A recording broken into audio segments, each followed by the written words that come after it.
உங்களுக்கு தெரிந்திருக்கலாம், ஜெர்மனியில் 2 பேர் ஆப்கானிஸ்தானிலிருந்து அகதிகளாக வந்து அங்கேயே தங்கி குடியுரிமை பெற விண்ணப்பித்தனர். ஆப்கானிஸ்தான் பிரச்சினையுடன் தொடர்புடைய இந்த நபர் 2 வயது குழந்தையை கத்தியால் குத்திக் கொன்றார். அந்த குழந்தை மொராக்கோவை சேர்ந்தது. அதேபோல் அவரை தடுக்க முயன்ற ஒரு ஜெர்மன் குடிமகனையும் அவர் கத்தியால் குத்தினார். மற்றொரு குழந்தை, ஒரு பெண், குத்திக் கொல்லப்பட்டார். பெண் குழந்தை மிகவும் மோசமான நிலையில் உள்ளது. இந்த சம்பவத்தில் 4 பேர் காயமடைந்தனர். இந்த குழந்தைகள் ஒரு கிண்டர் கார்டனில் விளையாடிட்டு இருக்கும்போது இந்த அகதி அவர்களை தாக்கினார். எந்த காரணமும் இல்லாமல் அவளை குத்தி கொன்றான்.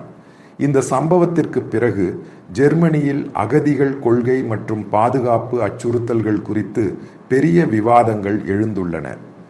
ஜெர்மனியில் இப்போது 1 மில்லியனுக்கும் அதிகமான மக்கள் சட்டவிரோதமாக வசித்து வருவதாக மதிப்பிடப்பட்டுள்ளது. இவர்களில் 1.6 லட்சம் பேர் இஸ்லாமிய நாடுகளிலிருந்து வந்தவர்கள். மேலும் அகதி விண்ணப்பங்கள் நிராகரிக்கப்பட்ட 300,000க்கும் மேற்பட்ட மக்கள் இன்னும் ஜெர்மனியில் உள்ளனர். இவர்களில் பலர் தீவிரவாத போக்குகளை கொண்டுள்ளனர் என்றும் அவர்கள் பாதுகாப்பு அச்சுறுத்தலாக மாறக்கூடும் என்றும் ஜெர்மன் அதிகாரிகள் கவலை கொண்டுள்ளனர். இந்த சம்பவத்திற்கு பிறகு ஜெர்மனியின் அரசியல் சூழல் மிகவும் சிக்கலானதாகிவிட்டது. ஜெர்மனியின் வலதுசாரி அரசியல் கட்சியான AfD இதுபோன்ற சம்பவங்களுக்கு எதிராக வலுவான நிலைப்பாட்டை எடுத்துள்ளது. சட்டவிரோத அகதிகளையும் ஜெர்மனியில் இருந்து விண்ணப்பங்கள் நிராகரிக்கப்பட்டவர்களையும் வெளியேற்றுவதாக AfD உறுதியளித்துள்ளது. AfD இப்போது ஜெர்மனியில் மிகப்பெரிய அரசியல் சக்தியாக மாறியுள்ளது. அடுத்த தேர்தலில் AfD வெற்றி பெற 90% வாய்ப்பு இருப்பதாக பல கருத்து கணிப்புகள் காட்டுகின்றன. இந்த சூழலில் ஜெர்மனியில் உள்ள இந்தியர்களும் மிகவும் கவனமாக இருக்க வேண்டும். ஜெர்மன் செய்தித்தாள்கள் கூட இப்போது பொதுமக்களை எச்சரிக்கையாக இருக்குமாறு வலியுறுத்துகின்றன.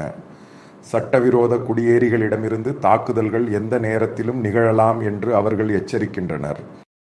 இதை கருத்தில் கொண்டு ஜெர்மனியில் உள்ள அனைவரும் பாதுகாப்பாக இருக்க வேண்டும். இந்த சம்பவம் ஜெர்மனியின் அரசியல் மற்றும் சமூக வாழ்வில் பெரும் மாற்றங்களை ஏற்படுத்தியுள்ளது. அடுத்த தேர்தலில் AfD வெற்றி பெறுவதற்கான வாய்ப்பு மிக அதிகம். இது ஜெர்மனியின் எதிர்காலத்தை பெரிதும் பாதிக்கும்.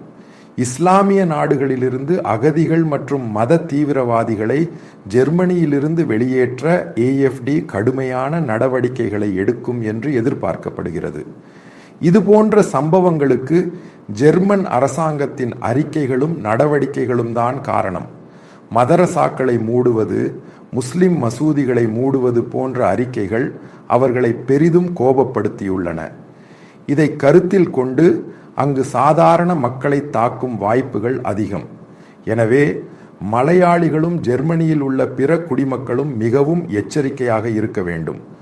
இந்த சம்பவம் ஜெர்மனியின் அரசியல் மற்றும் சமூக வாழ்வில் பெரும் மாற்றங்களை ஏற்படுத்தியுள்ளது.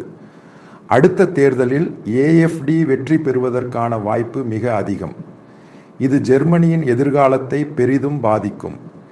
இஸ்லாமிய நாடுகளிலிருந்து அகதிகள் மற்றும் மத தீவிரவாதிகளை ஜெர்மனியிலிருந்து வெளியேற்ற AfD கடுமையான நடவடிக்கைகளை எடுக்கும் என்று எதிர்பார்க்கப்படுகிறது.